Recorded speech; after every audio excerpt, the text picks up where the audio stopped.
Today we're going to take a look at the number 25 team in the world currently. With 3,355 elo, Jason was able to hit this mark, and with an interesting team. We're going to have the Shadow Matang. They were running the normal Matang. I don't have a normal Matang build, but I have a Shadow Matang build, and Shadow Matang is doing quite some solid damage. We have the Sace-Up of our Togekiss, and Togekiss honestly is really good in this meta.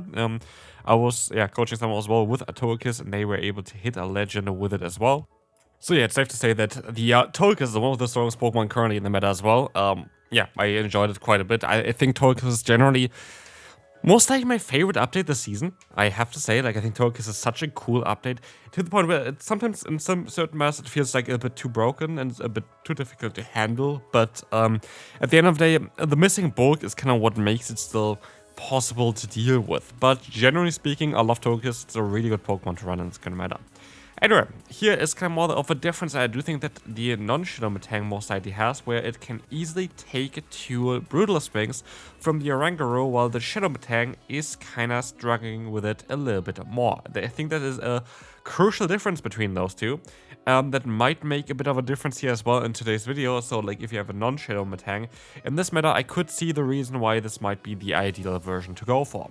Here we will see the Talonflame against us, still getting to a move. I didn't know that they had a move still stored. We can still go for the Drill Peck though, and with that we are going to be able to reach still yet another Drill Peck with a Fearow on the back. Fearow is a key member of this team, as we can go for the Gyro Ball here to knock out the Goodra and win this first battle. So why do we have Fearow here, and why is Fearow so crucial for this team? The main reason is because we have Matang. It doesn't make sense. I think it does make sense. Matang is going to be a Pokemon that's weak to Ground-type Pokemon and Ghost-type Pokemon, both of which are going to be resisted by Fearow's typing twice, which makes Fearow a perfect defensive member basically here together with this Matang. Matang itself though, also going to have the weakness to Dark-type Pokemon. Wait, there is no Dark-type Pokemon, so it doesn't really matter. But Matang itself also is going to be great against Ice-type Pokemon, having access to Gyro Ball. And again, I do think it's a better Pokemon there as well if you have the non-Shadow version. But with access to Gyro Ball, you're great against Ice-type Pokemon. Also, you resist Ice-type moves. And then we have Togekiss. Togekiss, on the other hand, has amazing coverage, is fast at getting to the moves, and has access to the move Aura Sphere, which can also cover for the Ice-type weakness that also the Fearow has. So we have a lead that's going to be good against Ice-type Pokemon. We have a Sace-Up that's a Flying-type Pokemon, baits on those Ice-type Pokemon, and we have a perfect call between our closer and our lead, which just makes this team very nice balanced. And I do think, while a lot of teams in higher up elo range can't really work out as much for other players below that, I do think it is different for this team. I do think that this team has honestly a ton of play for you as well. That doesn't really matter which meta you're currently in, or which elo range you're currently in. I think this is a fantastic team to currently run. We're going to see here again also why Fearow is so important. We are going to have, the Ghost type against us, which we are going to be able to double resist, and the Dynamic Punch comes through, which means we can overfarm by quite a bit, have now 2 Drill Packs stored, and the opponent is very likely to let the move go. There's no real reason to shield this move up, and this is exactly what we see here, as a Drill Pack is still stored for whatever wants to come back in afterwards. And now in hindsight, I kind of wish I would have went for 1 extra fast move, because then I would have been able to outspeed the Togekiss even more here. But also on the other hand, I have the option to catch a double resisted Aura Sphere on my own Togekiss, and so I guess we are going to be in a solid position here. We can take still the hit here as well. I don't really mind this that much. We have a ton of energy on our own Togekiss, and with that we're going to have here the Gyarados against us, which will not appreciate any of our charge move damage. We are not in the range where they can farm us down with Dragon Breath, as they are double resisted and Dragon Breath damage output got decreased this season. And with that, we're gonna put them into the position where we're just going to knock them out with our entire team. Like, there's no real way of them coming back from this.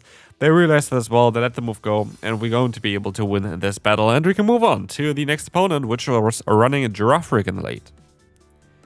And Girafarig, out of all the Pokemon, is kinda the best possible Pokemon I could imagine. So Girafarig is going to have only resisted damage against Matang. Matang is completely hardwalling Girafarig, which means as well here that ideally for me is that I would align myself, which I can. But not only this, we still have the Fearow here, and Fearow goes for a move, and that move is gonna get the shield.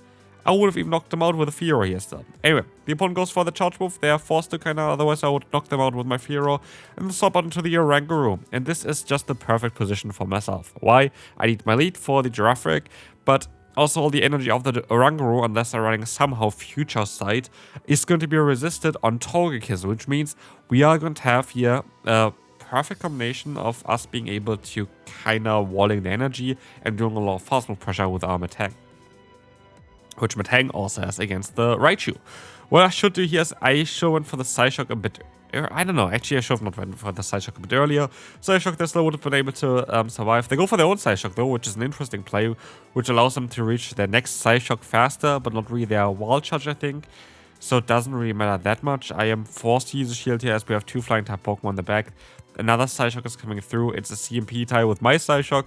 And we very like to see the Raichu go down at this point, as they have no point of really leaving this Pokemon up there. I should have went ahead and went for 1 extra fast move prior again, but I didn't, and Drill Peck is luckily not enough to knock us out, which now leaves us in a position where at least we are going to be able to get some damage onto them already. I can go to my own Fearow, try to go for the full farm down. They're going to go down after this one, and I should still be able to survive 1 Drill Peck from the opponent, as we have here now the Oranguru coming back in. This game is not over yet. This game generally seems to still be a bit tough. Why? Well, we are going to be able to take the hits from the opponent here. We are still going to be forced to go for 2 charge moves with our Togekiss, and after a Trailblaze, especially the confusion damage is just adding up. But as I have 2 moves stored now, and as I win the CMP tie, this game is over. Good game to the opponent. They kind of went a little bit over. I guess, I don't know. I don't know if it was being greedy or I don't know if they had the move already. I'm very certain they had already a charge move that would have knocked me out, but good game to them, and we can move on to the next opponent, where we're going to meet Goodra with our Metang. This is going to be an interesting matchup. Goodra is going to be able to get to the Alcatails way faster than we can get to our charge moves. And I should have went for my own moves a little bit earlier, but I also know that 1 charge move of mine is not enough to knock them out yet. But now I am in a position where I can pressure them, and we will see as well the Psyshock coming through. Should have went for the Gyro Ball in hindsight, because Gyro Ball does a little bit more damage as far as I know. We're going to have the Psyshock coming through now again, knocking them out, and we see what they have in the back. It's going to be a Charizard. That's going to be a bit more difficult for our team to deal with. Charizard is going to be a Pokemon that can use the shields here, but also with an energy lead, it can be quite lethal against basically everything on our team. Plasma is coming through, and they sub out into the Dewgong. That's kind of perfect in my opinion. That's honestly kind of on what you want to bait out here, because otherwise I would struggle against this. Are they going to let the Dewgong go down? No, they don't. And so, no, I can't stop even out into the Metang, trying to catch an Icy Wind. Is it going to be the Icy Wind? It is the Icy Wind. I still even survive, get a tiny bit of damage in against them, and I can stop out into my Fearow, trying to get an energy advantage. As the opponent's Icy Wind comes through, it's not going to be enough to knock me out. Charizard comes in, they're forced to go for a charge move here, while I reach my own charge move. And this means there might be energy dry. Psyshock is coming in, knocking them out, absolutely. But now it's down to the matchup against the opponent's Dewgong. Is Dewgong low enough? Dewgong is low enough, and we can win this battle, and we can move on to the next opponent already. The video is going really, really fast so far, but we haven't seen the Turtonator, one of the worst Pokemon to deal with in this lead scenario at least, as our lead cannot really deal at all with this Pokemon. Funnily enough, if we have energy advantage on our Fearow, we are going to be actually in a very solid position there, so like it's not the worst. Here, we are going to have the Ice Wind coming through, and we have now the charge moves coming in as well against the opponent. This is going to be fine. The Aura Sphere is going to allow us to get some nice damage on against them. Or we can go for yet another charge move, which will be perfectly okay for us. The Aura Sphere is going to knock them out, and in comes the Turtonator, where we can go ahead and go now into the Fearow. We have to go into the Fearow, but I fear the Dragon Claw of them, and so I decide to still let the move go, not knowing what they have in the back, and it's going to be that Glalie, and Glalie is devastating for me here. Why? Because Glalie has access to Shadow Ball, and it is a hard-hitting Pokemon. I go for the Gyro Ball. They have to no-shield this for me to have a chance. Please no-shield this. They do. I did not expect that. So do I have a chance here still? I have the Psyshock coming through. The Metang is going to be able to do some solid damage, but I'm in a position here right now where I don't have enough health on my Pokemon. But you know what's funny? Fury Cutter just adds up so fast against them that a resisted hit like this is going to be enough to knock them out. And we're going to have yet again another Goodra in the lead here. And if you're wondering, why do you not swap out against Goodra? You have a Fairy-type Pokemon in the backlist still as well. Isn't that better? I do the same mistake, by the way, twice here, which is kind of funny. It's not better. Goodra has access to the move Thunder Punch, a move that does a lot of damage against my Fairy-type Pokemon in the back. And here we even get out the Celio, which is kind of funny because Celio is a Pokemon that I need to have my backline for. What I could do here is I could go for another Psyshock after and then swap out into my Togekiss because they are not running an Ice-type charge move. They're running Ice-type fast moves. I decided against, though. I decided to stay in here because I thought, okay, I can just let the move go. It's going to be very likely to voice them anyway. But I can take at least a little bit of energy off before I go into my Togekiss, which now tries to do its best to get as much energy as possible off. Of course, I still want to use a shield against the Surf. They will still reach another charge move, I assume, as they had so much energy already stored. It's not looking too good for us, absolutely not, but we still have a ton of energy here. In comes Goodra, that's cool. I should try to sub out here now afterwards, though, because this is going to be enough to get them kind of low. We are going to see here the Fearow that is going to be able to go up against the opponent's Goodra. There is now the Thunder Punch coming in, and we have the Oranguru now next up as well. That's going to be very, very tough for us. As now, the opponent has still a lot of health left, and we have the charge move coming through from the opponent soon as well here, as we have now the Togekiss coming up. Togekiss is fine. Togekiss is going to be able to... go still for another charge move, but we're not going to have enough health here to survive this end game. As we'll see, oh, never mind. Actually, we're going to be able to still win this one. Good game to the opponent. We can move on to the next opponent. So, let's take a look at the next opponent here. There is going to be now the Psyshock coming in. This is going to be fine. We're going to have here yet another Psyshock coming through as well. And as we'll see, we're going to use a shield here. We should be able to kind of outspeed them, though.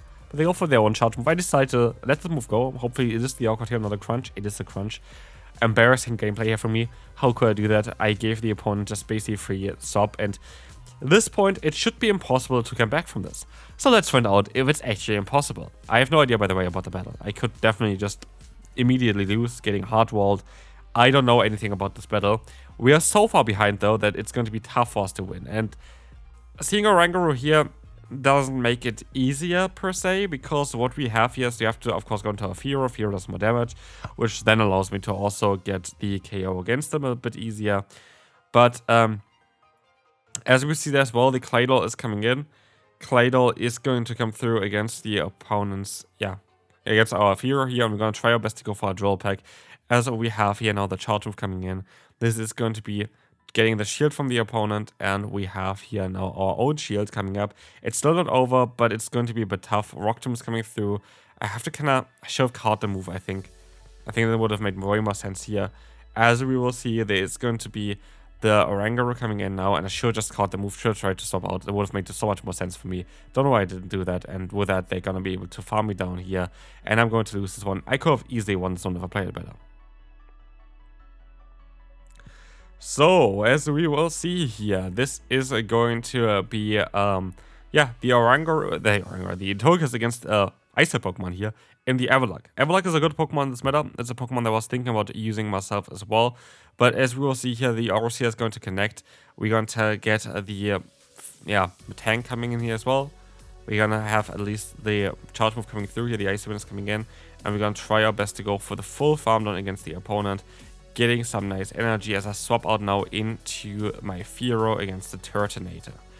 This is fine, as we have now the Ground Pick coming in, the Drill Pick is coming through, and we are going to be in a position now where we are going to be able to just, at least apply a little bit of pressure here, but it's still looking not as great because we're kind of getting hard-walled.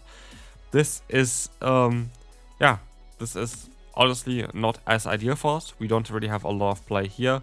This is going to be allowing us at least to knock out the Ground Pick. But what do we do against the Turtonator now? To be fair, I think there was like one point there before where I should have just let the move go through against our Fearow with the Ground Pick, because then I would have had more energy on my tag. But this was a very, very risky play anyway. And this is going to be very, very awkward now, because they're going to have too much energy. And this is going to be very likely a loss here. Yeah, very tough for us to deal with. Generally, I think it was a tough matchup. That's totally fine. And this is going to be it for this video. Hopefully you enjoyed it. If you did, feel free to leave a like, and I will see you then. Bye-bye.